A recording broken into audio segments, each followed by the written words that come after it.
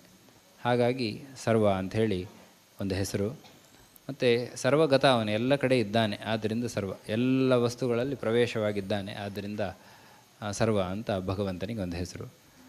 ಶರ್ವ ಅಂತ ಇನ್ನೊಂದು ಪದ, ನಾಮ. ಶರ ಅಂತ ಹೇಳಿದರೆ ಒಂದು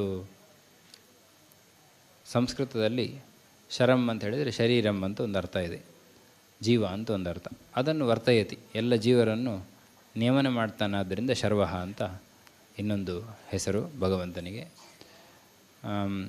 ಶಿವ ಸರ್ವಶರ್ವ ಶಿವಸ್ಥಾಣು ಶಂ ಕರೋತಿ ಅಂತ ಹೇಳಬಹುದು. ಅದು ಎಲ್ಲ ಒಳ್ಳೆಯದನ್ನೇ ಮಾಡ್ತಾನೆ ಅಂಥೇಳಿ ಅದಕ್ಕೆ ಶಿವ ಅಂತ ಹೆಸರು. ಹೀಗೆ ಮುಂದಿನ 3 ನಾಮಗಳನ್ನು ನಾವು ನೋಡಿದಂತಾಯಿತು. ಮತ್ತೆ ಉಳಿದ ನಾಮಗಳನ್ನು ಮತ್ತೆ ನಾಳೆ ಸೇರಿದಾಗ ಚಿಂತನೆ ಮಾಡೋಣ ಅಂತ ಹೇಳ್ತಾ 2 ಮಾತನ್ನು. ಕೃಷ್ಣಾರ್ಪಣಮಸ್ತು. ಹರೇ ನಮಃ.